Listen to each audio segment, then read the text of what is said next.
नमस्कार, आप देख रहे हैं न्यूज़ 9 भारत और मैं हूं आपके साथ अशोक चौहान। देश और दुनिया की तमाम खबरों पर आइए डालते हैं एक नजर।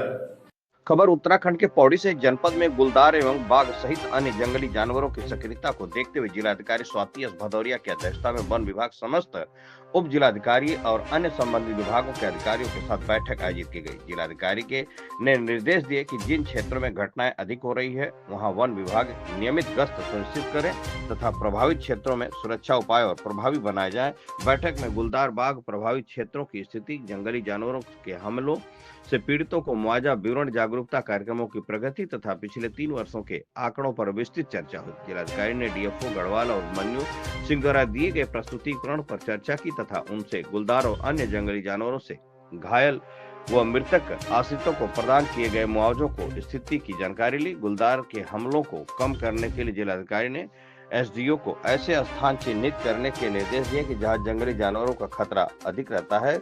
उन्होंने कहा कि पंचायती राज विभाग द्वारा बुश कटर खरीदे जाए ताकि कार्य तेजी से संपन्न हो सके। जिलाधिकारी ने सिविल यूएम क्षेत्र में सर्वे कराने का निर्देश दिया। उन्होंने कहा कि हॉट स्पॉट को मैप्स पर चिन्हित कर स्थानीय स्तर पर शेयर किया जाए। उन्होंने उपकरणों को जानकारी ली तथा नाइट विजन ड्रोन उपलब्ध कराने के निर्देश दिए। उन्होंने एनिमल टैगिंग तथा प्रचार प्रसार को महत्वपूर्ण बताया तथा सर्वे हेतु शोधार्थियों, उपकरणों आदि की सहमति प्रदान की। जिलाधिकारी ने डीएफओ से गुलदार, बाघ एवं भालू के हमलों को कम करने हेतु किए जा रहे प्रयासों की जानकारी ली तथा प्रभावित क्षेत्रों में जागरूकता बढ़ाने को कहा। उन्होंने वन विभाग को सिविल क्षेत्रों का सर्वे कर स्थिति का अद्यतन आकलन करने का निर्देश दिया। साथ ही पुलिस विभाग को बेहतर निशानेबाजी करने वाले पुलिसकर्मियों की सूची उपलब्ध कराने और वन विभाग को सक्षम कार्मिक चिन्हित करने को कहा ताकि आवश्यकता पड़ने पर त्वरित कार्रवाई की जा सके। उन्होंने यह बताया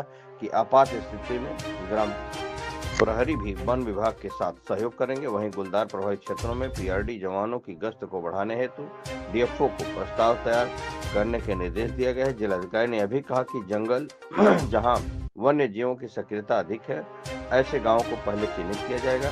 साथ ही किसी एक्सपर्ट संस्था से इन क्षेत्रों का सर्वे कराया जाएगा। संवाददाता वीरेंद्र रावत की खास रिपोर्ट। जिसमें जैसे कि गुलदार और हमारी जो वाइल्ड लाइफ की समस्या है वो धीरे धीरे बढ़ती जा रही है, तो इसके संबंध में आज एक बैठक सभी हमारे जो डीएफओज हैं, एसडीएम्स हैं, उनके साथ में की गई। सभी के सुझाव भी समझे गए, इसके ट्रेंड क्या चल रहे हैं, कितने डेथ्स, कितने इंजरीज हो रहे हैं, उसका क्या सोल्यूशन हो सकता है, इस पे काफी डिटेल्ड डिस्कशन हुआ। जिसमें एक ये भी सोल्यूशन है कि मतलब सजेशन आया कि हम लोग सर्वे करें और उसके बाद उनकी कैरिंग कैपेसिटी आदि का पता लगाएं, तो उस पर भी हम लोग आगे काम करेंगे। और साथ में कुछ जो हमारे ज्यादा कॉन्फ्लिक्ट प्रोन विलेजेस हैं, जो हॉटस्पॉट्स हैं, उनको भी आइडेंटिफाई किया गया है डीएफओ साहब के द्वारा, तो उसमें भी हम लोग क्या कर सकते हैं उसके बारे में भी पूरा डिस्कशन हुआ कि हम जैसे डिस्कशन में भी और पूर्व कुछ एक्सपेरिमेंट से भी समझ में आया कि फॉक्स लाइट्स एक बहुत इंपॉर्टेंट ऐसा इक्विपमेंट होता है जिससे बहुत ज्यादा रिपेल होते हैं हमारे गुलदार, तो उनको अधिक से अधिक प्रोक्योर किया जाएगा। साथ में जो हमारी महिलाएं जाती हैं वो साथ में रिफ्लेक्टिव जैकेट्स आदि लेकर जाएं और ग्रुप में जाएं तो शायद ज्यादा अटैक्स की संभावना नहीं रहती है।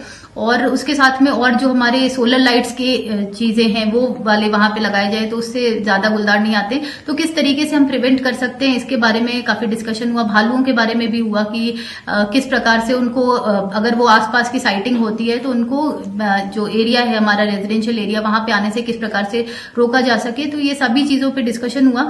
तो और लास्ट में फिर यही निकला कि जो हमारे कॉन्फ्लिक्ट प्रोन एरियाज हैं उसमें हम 20 विलेजेस को पहले टेकअप करें और उनमें ये सारी चीजें जितनी भी आज सोल्यूशन निकले हैं उनको एक बार इंप्लीमेंट करें और घटनाओं का फिर ट्रेंड भी स्टडी करें और साथ में सर्वे करा के इनका जो पूरा किसी भी हमारे जो एक्सपर्ट संस्था है उससे सर्वे करा के और आगे उनको कहाँ शिफ्ट किया जा सकता है इस पे भी एक प्लान बनाया जाए। और साथ में जो प्रचार प्रसार का काम है वो भी साइमल्टेनियसली किया जाता रहे, इस पे सहमति बनी है। मैम, इसमें पहले पिछले साल में स्टाफ की ट्रेनिंग कराई गई थी how to deal with human wild conflict. इसमें मतलब ये कि बंदरों से कैसे सुरक्षा कर सकते हैं ना, इसका कुछ एक मतलब other than chain link fencing तो हो चलो ठीक है, मतलब वो भी 100%। तो ये वाले के लिए भी आप एक बार वन विभाग के साथ में बैठक करके ना इसका मुझे एग्जैक्ट प्लान चाहिए जहाँ पे हम पायलट कर सके। कोई गाँव भी आइडेंटिफाई कर लीजिए, कोई तरीका भी आइडेंटिफाई कर लीजिए और उसको पायलट करेंगे हम लोग अगले 10 दिन में कि 10 दिन के अंदर आप बना लीजिए जो भी, और आपके साथ में बैठ कर ना फॉरेस्ट के साथ में बैठकर और वो आप प्रपोजल सबमिट कर दीजिए। केस में उसका कुछ पार्शियल पेमेंट हो गया है। अच्छा, और एक एक कोकड़ा वाली- कोकड़ा में दोनों का पार्शियल पेमेंट हो गया है, कुछ अभी बाकी पेमेंट हो गया है। वो अग्रिम वाला वो पोस्टमार्टम आने में थोड़ा टाइम लग गया था। किलो हॉटस्पॉट 5-8 विलेजेस एक साथ होंगे, 4-5 एक साथ होंगे। तो हाँ, GIS पे if you need any help, हम लोग तो GIS एक एनालिस्ट भी है, उनको भी मैं भेज दूंगी, लेकिन if it is already made तो आप शेयर कर दो।